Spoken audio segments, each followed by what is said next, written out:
Bonjour à tous, bienvenue à nouveau sur la chaîne Reset Info. Dans la vidéo d'aujourd'hui, je vais vous montrer comment économiser facilement votre batterie et la faire durer toute la journée sur votre Oppo Find X9 Ultra.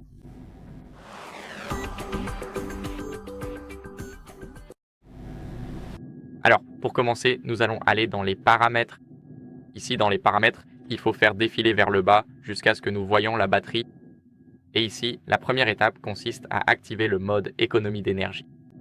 Maintenant, le mode économie d'énergie va essentiellement permettre d'économiser notre batterie car il ajuste le téléphone dans un état plus optimal. Bien sûr, nous pouvons aller et cliquer sur personnaliser. Ici, nous pouvons aussi, par exemple, désactiver le double appui pour réveiller le flou visuel, l'économiseur de batterie pour les vidéos. Et nous pouvons choisir cela. Comme vous pouvez le voir, maintenant tout est désactivé. Et c'est comme ça que cela permet d'économiser votre batterie. Cela se contente de restreindre les options.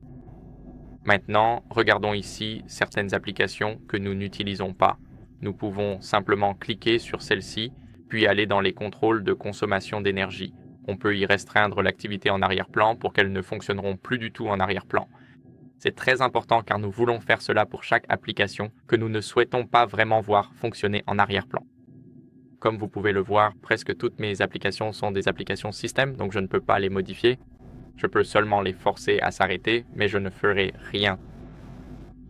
Et maintenant, ce que nous allons faire, c'est qu'après avoir ajusté chaque application, nous allons faire défiler vers le bas jusqu'aux paramètres d'économie d'énergie. Ici, nous voulons nous assurer d'activer l'entrée automatique en mode économie d'énergie et de régler le seuil à 20 ou 25%. Et ici, nous avons aussi un mode sombre automatique. Donc cela activera essentiellement le mode sombre chaque fois que l'économie d'énergie est activée. Je ne suis pas fan du mode sombre, je préfère le mode clair parce que je n'arrive tout simplement pas à tout voir. Chaque application est tellement plus lisible. Et même si je l'utilise la nuit, en journée, je ne l'aime pas, c'est pourquoi je ne l'active pas ici, mais je l'active dans les paramètres d'affichage. Ici, nous avons aussi l'économiseur de batterie. Donc, si vous regardez Netflix ou n'importe quelle vidéo, vous pouvez l'activer et cela ne fera rien.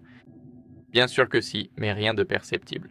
En fait, cela va simplement réduire la qualité audio et vidéo, mais vous ne le remarquerez pas et cela permettra d'économiser beaucoup de batterie.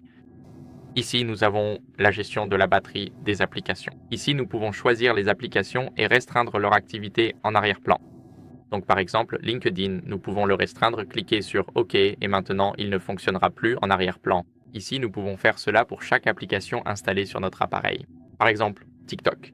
Par exemple, non, peut-être pas Spotify parce qu'on écoute encore de la musique en arrière-plan, mais prenons Temu par exemple.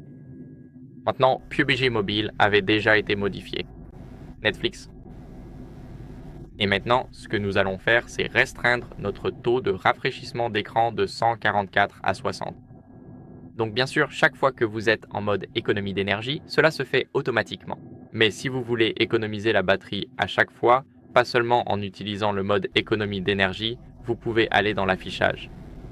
Et ici, bien sûr, vous pouvez aussi choisir le mode sombre si vous en êtes adepte. Et le mode sombre permet essentiellement de préserver votre batterie grâce à l'écran. Ici, nous avons la luminosité automatique. Nous pouvons l'activer, ainsi la luminosité s'ajuste automatiquement et c'est un réglage intelligent. Et la dernière étape consiste à aller ici dans le taux de rafraîchissement de l'écran et à le passer de élevé à standard pour s'assurer d'optimiser à 100% l'autonomie de notre batterie. Bien sûr, ce que nous pouvons faire, c'est aller dans le taux de rafraîchissement de l'écran et sélectionner, par exemple, élevé. Et ici, nous avons le taux de rafraîchissement spécifique à chaque application. Donc, par exemple, si nous naviguons sur AliExpress, nous n'avons pas vraiment besoin de 120 Hz. Nous pouvons le changer à 60. Pour Amazon Shopping, à 90 par exemple. Pour Android Auto, à 120 par exemple. Et pour le reste des applications, par exemple, 60. Voilà comment vous pouvez le modifier. J'espère que cette vidéo vous a été utile. Si c'est le cas, laissez un like, abonnez-vous et laissez un commentaire. Et on se retrouve dans la prochaine vidéo. Au revoir.